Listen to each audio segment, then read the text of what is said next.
Hey, beautiful soul. You're listening to the Rising into Mindful Motherhood podcast, your weekly dose of fertility wisdom. I'm your host, Dr. Katie Wood.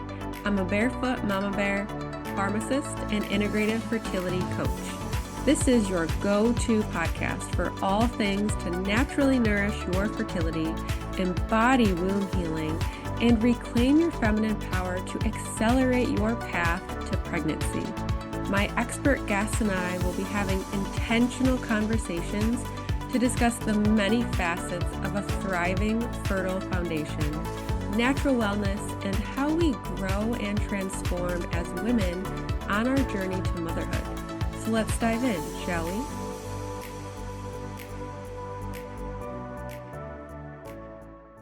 Hello and welcome to Rising into Mindful Motherhood. In this episode, I'll be talking with Kerry Hinds, owner and founder of Fertile Body Yoga, a virtual yoga studio that is dedicated to supporting women navigating their fertility journey. Kerry has been teaching yoga for 20 years and has been specializing teaching and training almost solely fertility yoga for 8 years. Her classes and offerings are informed by her own experiences with pregnancy loss, years of IVF, and eventually completing her family with 2 children. And in today's episode, we're going to be discussing how Ayurveda can impact fertility in a positive way. So welcome, Kerry. I'm super excited for our conversation today.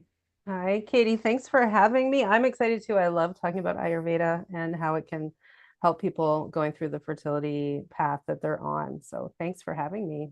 Absolutely. And let's just dive in a little bit here. So it sounds like you've had quite the journey to motherhood. So how did yoga and Ayurveda impact your fertility journey? What did that look like for you specifically? Yeah, so at the time when I was going through all my fertility woes, if we should say, going through IVF treatment and pregnancy loss, we were living in Germany at the time. And so I was really lacking a lot of external support system, mostly because I didn't speak fluent German. So what there was available, I was not taking part in because it was so stressful to even try and speak German, let alone pour my emotions out in German. So I had been studying yoga and practicing yoga for many years before I walked into the IVF world and infertility. So what ended up happening is my practice really started to morph and change as I was going through my treatment and so on. And what started as a practice that was rather robust and energetic and really active and arm balances and headstands, like all the crazy, super fast. I never did hot yoga ever, never liked it, but it was definitely like power yoga style. And during the fertility journey side of it, just went totally into the softer realms of yoga, which is really what yoga was in the beginning, right? It was softer, gentler. I looked into the restorative yoga, which was really helpful, as well as just slowing everything down, like reconnecting with my body. And rather than depleting my body through this like high energetic style of yoga, it was more about nurturing my body and nourishing myself, and not just body, but mental, emotional, as well as energetic, spiritual too. So that's what I love about fertility yoga. It's just all wrapped up into one beautiful little package for us.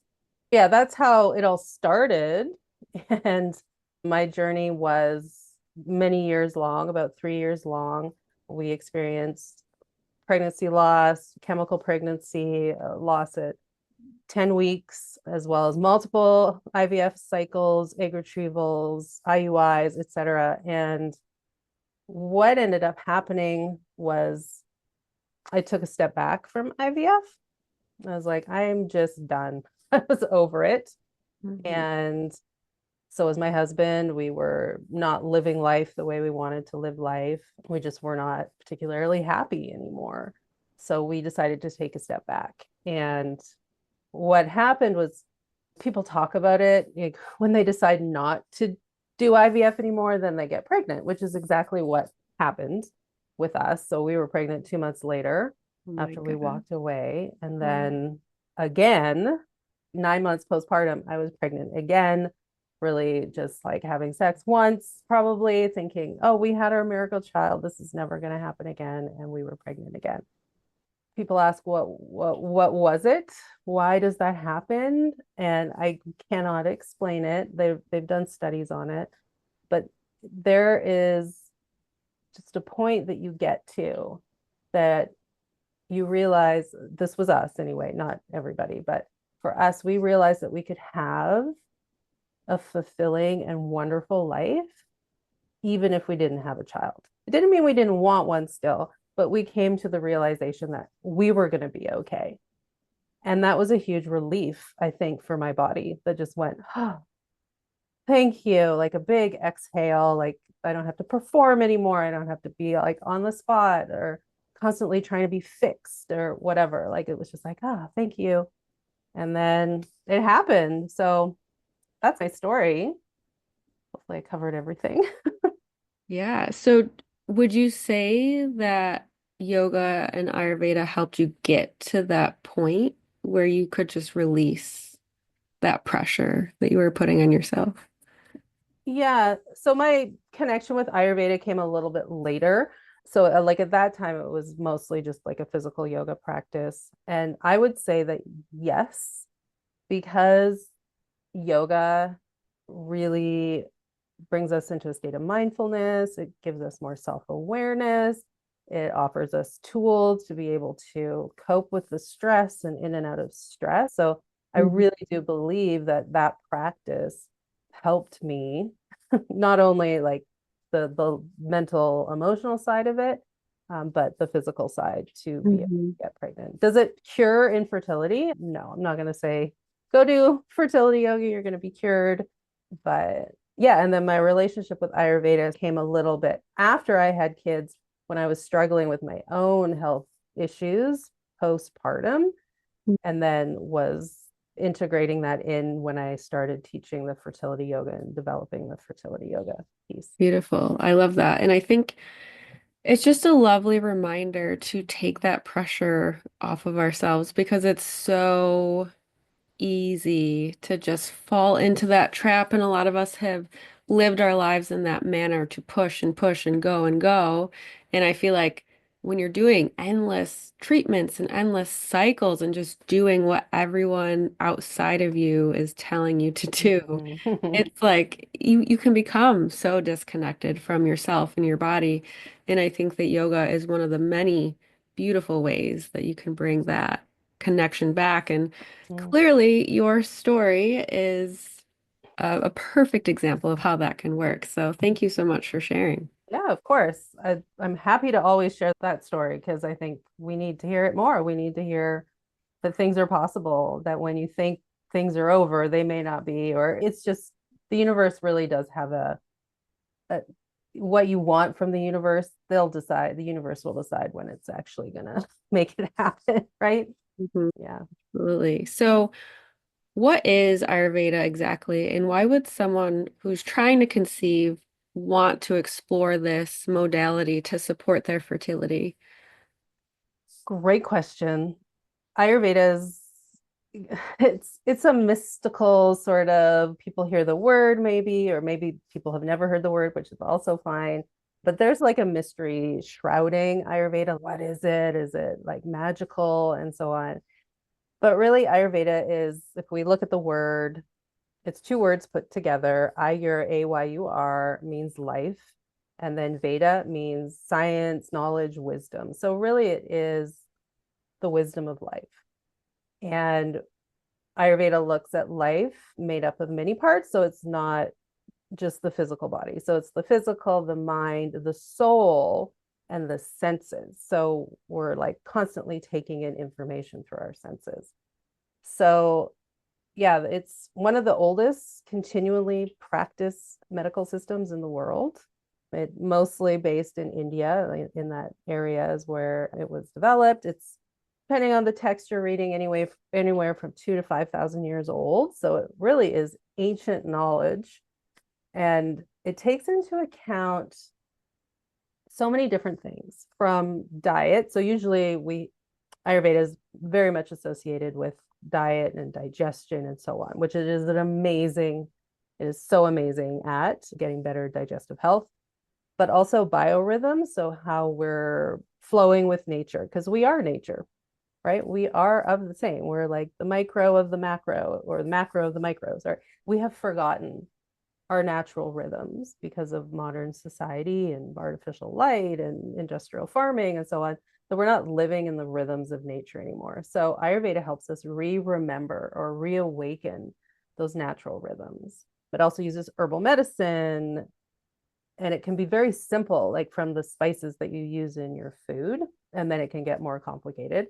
But lifestyle, like therapeutic body work, so Ayurvedic massage. So it really is like a whole cluster of amazing lifestyle practices that we can include into our lives. And it's really good at prevention of disease. And also, if you already have a diagnosed disease, it can help to lessen the severity of it. It might not necessarily cure it, although it could, depending on what it is that we're working with.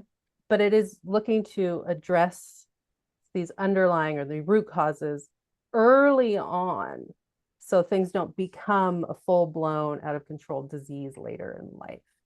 So if we think of fertility or infertility, but is considered a disease, Ayurveda can be so helpful in going, what's the underlying cause of this disease? I don't really like the word disease, but like dis-ease, break the word down, not disease, but dis-ease. So that something's not moving with ease in the body, in the reproductive system. So it can be extremely helpful. So through all those different techniques of diet and reconnecting with nature and so on, we can address fertility. Extremely great for unexplained infertility when Western medicine doesn't have any answers for you. Mhm.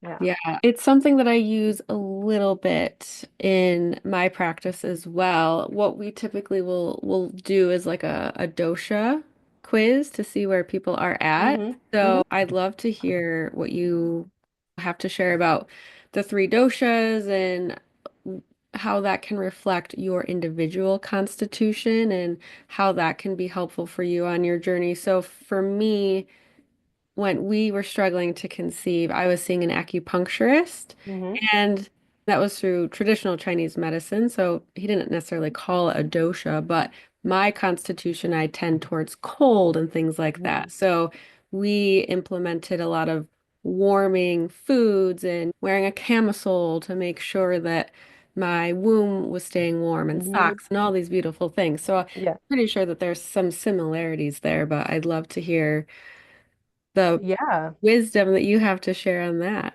Sure. Yeah. Traditional Chinese medicine and Ayurveda have so much overlap. It's really quite beautiful. Like even acupressure, many, not everybody, but many people believe that the acupressure points are based on the marma points of Ayurveda. So they developed similar times in history. So they definitely have so much overlap. And yeah, the doshas. So as I was saying, like we're a reflection of nature, right? Or we are part of nature. So it's not like we're actually a reflection. We are just part of it. So we're made up of the same elements and constitution as that which surrounds us. So in Ayurveda, they are earth, water, fire, air, and ether. Ether being like space, openness, nothingness in a sense. And what we do is we combine them in certain ways to make up the doshas. And there's three doshas, and everybody has some of all three doshas in them. And usually you'll have one that's predominant, and then a secondary dosha, and then a third dosha that's like there but doesn't really influence you so much.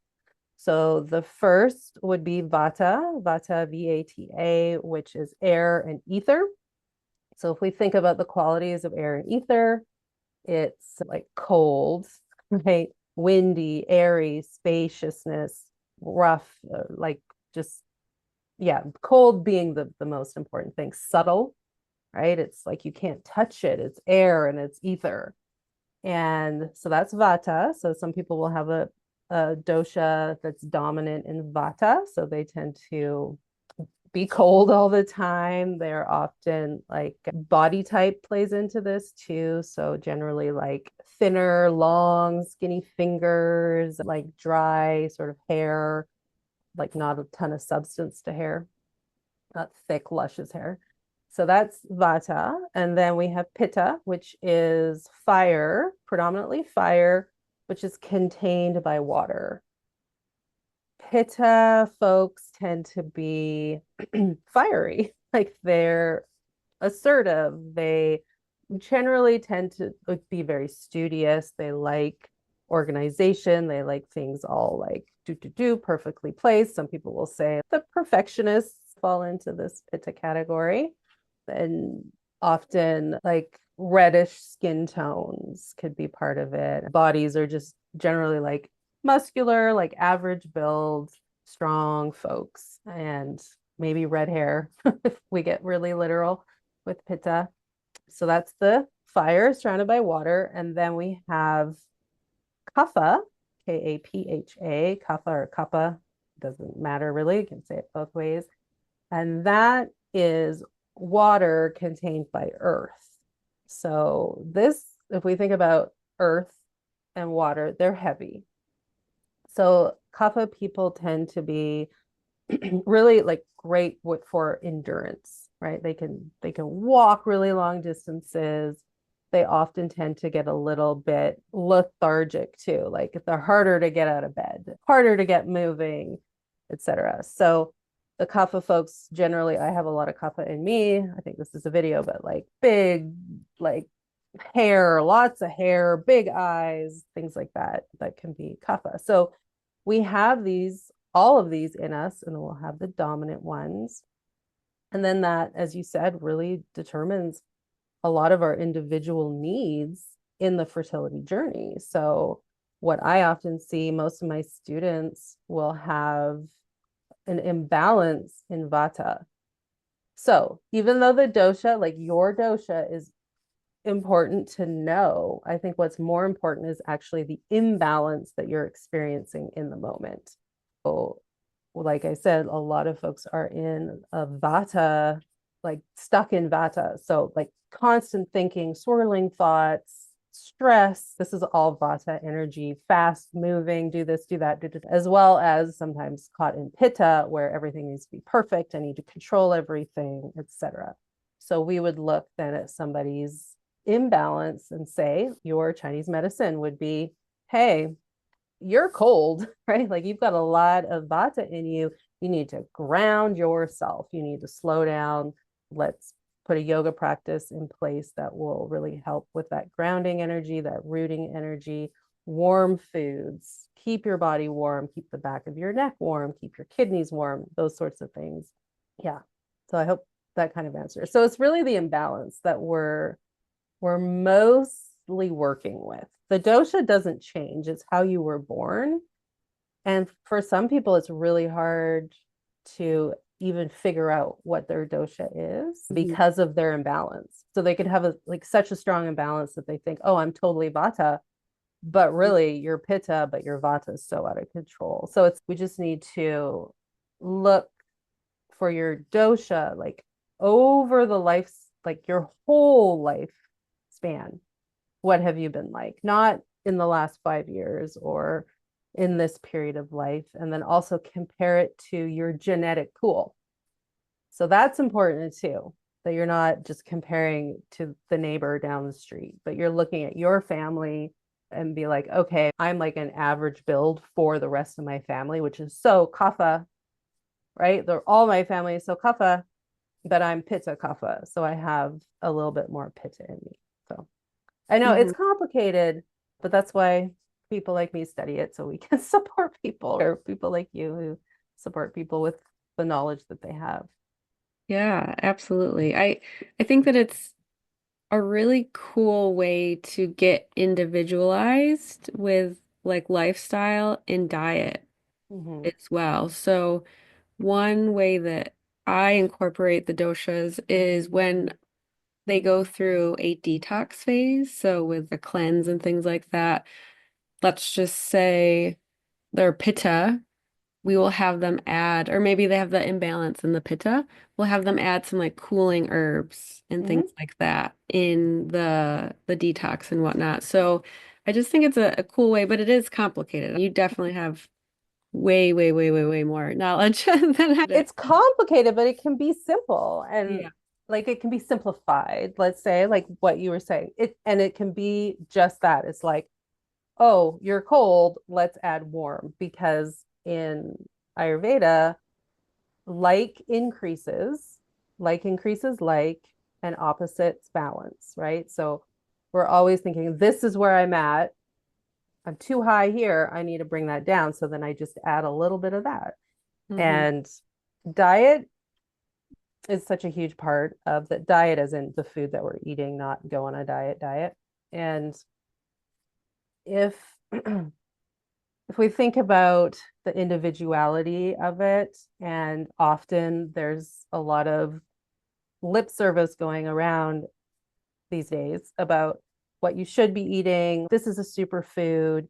You need to be drinking 100 ounces of water a day. You need to be doing this and eat this and don't eat that. Like all of this advice. And so people then go on this diet or that diet. Why did my friend lose 40 pounds on keto and I haven't? I've lost 2 pounds or like, right. And that is why, is because we're all different, and what's working for your friend who's kapha who goes on keto, she may lose 40 pounds, but your vata going on keto, that's not going to do anything, or vice versa or whatever. So it really does help us understand why things are working for other people and they're not working for me, or what is the one thing that's going to work for me. And food is just such a huge part of Ayurveda.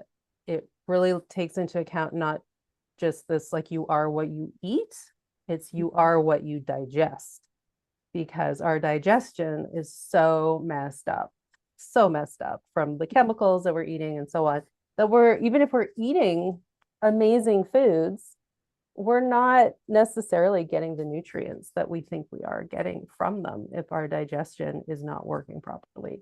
So it really focuses on, we call it Agni, like stoking the Agni, making sure that the fire in the belly is doing its job, because your whole body is nutrified from the food, like your tissues. So how and when I talk to my students, we say, okay, we look at the tissues of the body.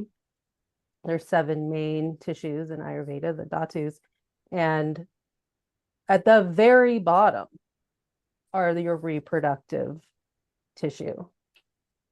Hmm. Everything like you eat, it takes a few days, it feeds this, then it feeds this, then it feeds this, and it trickles down. And so at the very, very bottom is your reproductive tissues. So they're getting fed last, very last. So if you're putting food in that's not getting digested properly, your reproductive tissues are not getting the nutrients that they need to function properly. So usually when I tell people that, they're like, whoa, okay. Like your body will always prioritize their survival over reproduction, right? So Yeah. yeah, blood, all the other things, lymph, all that goes first. They get everything first. Hmm. Absolutely. Yeah.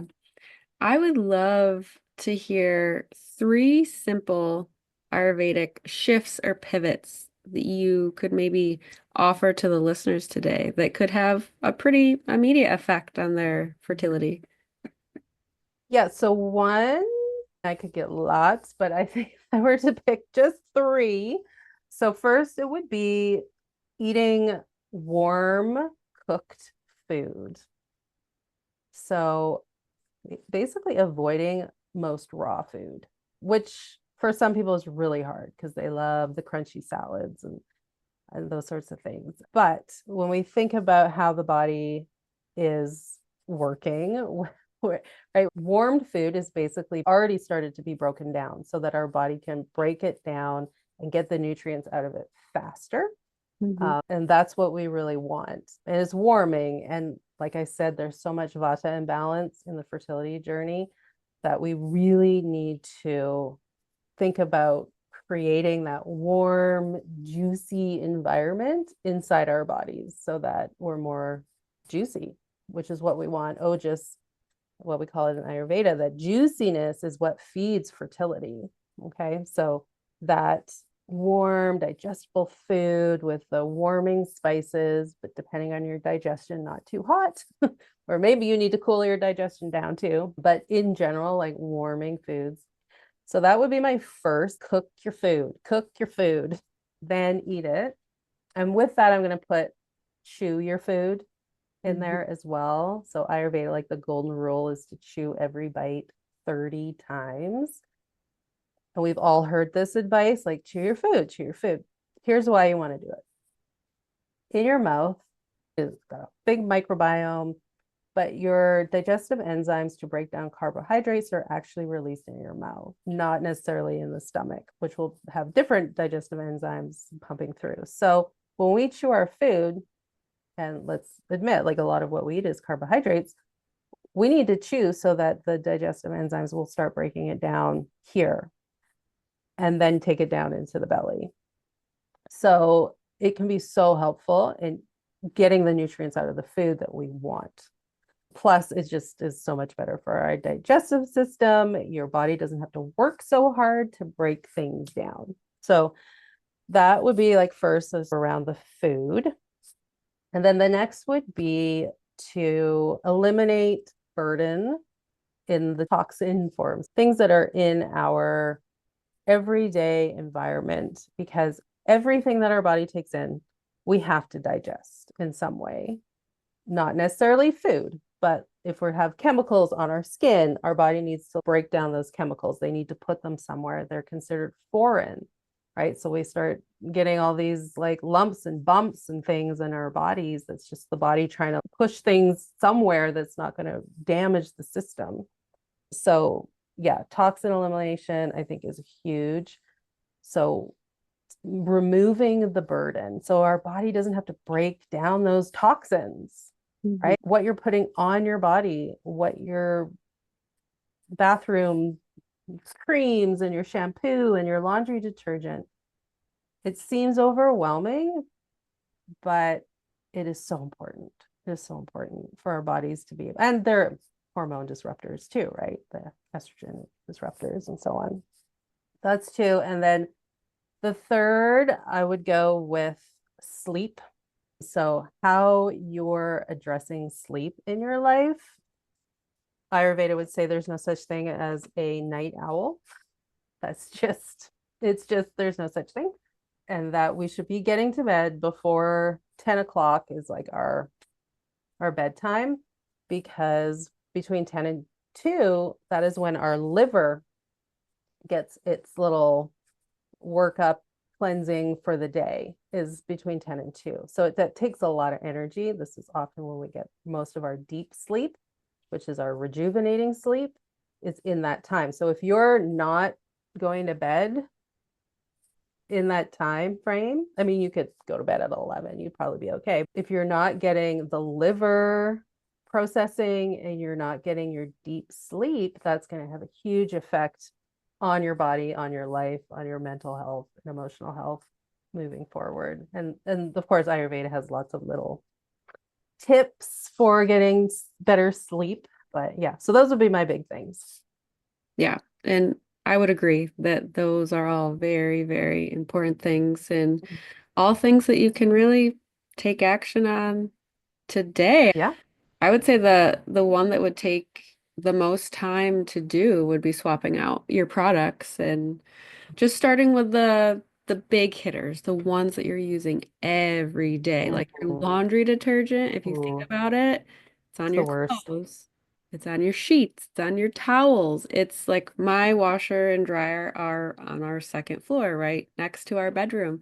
It's going to the air. Oh yeah. Dryer sheets, like it really, really can make such a difference. Like you said, it can be overwhelming, but once you make the shift, it's done. Yeah. It's done. And every little shift you're making is removing burden. That's how I like to try and frame. It's not all or nothing. Like, Yeah. oh, if I don't change my laundry soap, I'm not going to change my shampoo or whatever. It's no, every little thing, every little tiny change that you're making is going to matter. And over time, all of a sudden you'll be looking around your house going, oh, look, I got this great detergent that I found, the good one I love, and the shampoo that I love.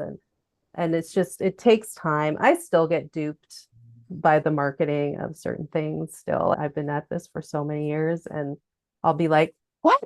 Nobody told me that. What? What? And because they're tricky, marketing is tricky. If they put one drop of essential oil in, they can say made with essential oils. And then you flip it over, and they have fragrance there. So just if anything, it has fragrance or perfume or parfum. So they try and use the French and think it's fancy, that they're going to dupe you. It's all fragrance, fragrance, fragrance. Yeah.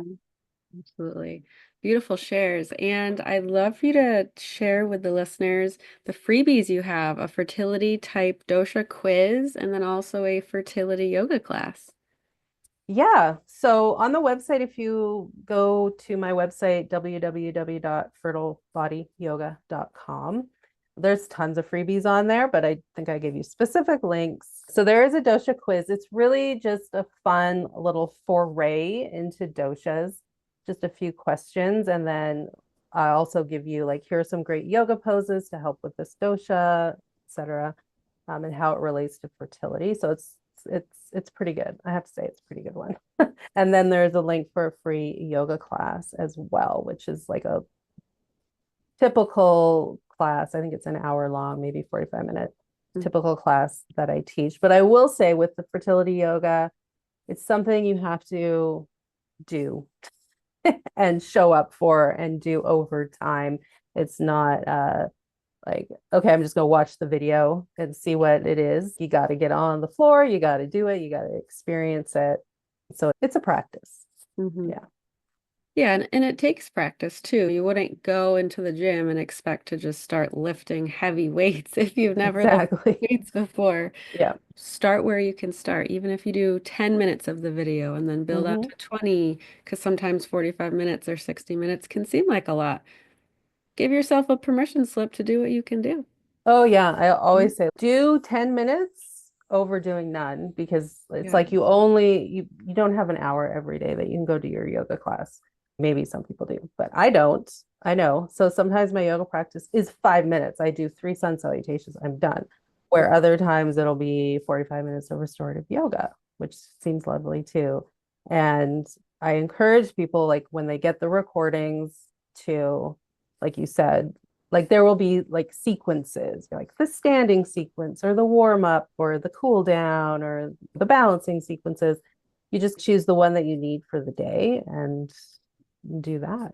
And yeah, Hmm. you don't have to do the whole thing for sure. It's a Yeah. lot of commitment to do the whole thing. Those links will be in the show notes, and tell everyone about your podcast as well, Fringe Fertility. Yes, you're going to be a guest on it. So that's the most important thing, right? Yeah. So I have a podcast. It's called Fringe Fertility.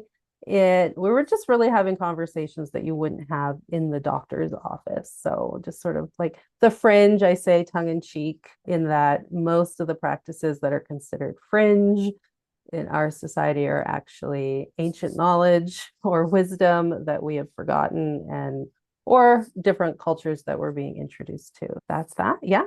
Fringe Fertility Podcast. Amazing. And do you want to share about your retreat? Yes. So I am hosting a fertility retreat in New Hampshire on April 23rd to 27th. So it's a Thursday to Sunday retreat. And we are incorporating, of course, fertility yoga. There'll be Ayurveda woven into it. We're not doing like a sit down workshop on Ayurveda, but I'll be weaving it into the yoga, to the meditation, just to the food, to everything. And then I'm also incorporating two other practitioners. One is a Mercier therapist, Phoebe. So that's like deep abdominal massage, like activate the organs in the body. So she'll be doing a massage, and then also have Justine, who is a spirit baby medium. So we'll be doing spirit babies as well. And It's in, like I said, New Hampshire at Bethel Farm. So it's this farm to table. It's perfect. It's this beautiful place. We get the run of the grounds. We get the sauna and the cold plunge if appropriate for where you are in your cycle. And the farm to table food and like miles of nature trails to walk on, different room prices and add-ons and stuff like that if you want one-on-one time. So there's lots going on, and I'll give you the link for that too. Yeah, and I checked it out. It looks beautiful. It looks like something that I would absolutely love to do. So go check it out, especially if you're just feeling like you need a break from life and responsibilities and extra support and just learning more about how you can nourish and support yourself and your fertility. So Yeah. let the listeners know where they can find you, connect with you, and learn more. Yeah, so the website fertilebodyyoga.com. That would be the hub. So that's all the information is there. I'm on Instagram, also Fertile Body Yoga. Yeah, the Facebook doesn't matter so much these days. I'm not on there so much, but those are probably the best two ways to connect. Or you could just reach out to me. Kerry at fertilebodyyoga.com is the email address. So yeah, I'm here. Happy to answer questions. All right, amazing. And all those links will be in the show notes. And thank you so much for this conversation, Kerry. Super fun. And I cannot wait for the ladies that are already signed up to just enjoy and receive on this retreat of yours. Oh, it's going to be so amazing. I'm so excited. I've been wanting to do it for so many years and it's actually happening. So, yay. Thank you so much for tuning in to the Rising into Mindful Motherhood podcast. If this episode resonated with you or gave you an aha moment, stop what you're doing right now and write a review. This simple act of kindness helps me get this podcast out to connect with as many women as I possibly can. I also have a special offer. If you send me a screenshot of your review, I will take $250 off one of my premium coaching containers. Let me know what resonated with you the most and why. So connect with me in my free Facebook community or tag me on Instagram. You'll find both listed below. Thanks again from the bottom of my heart for tuning in to this episode, and I'll see you next time.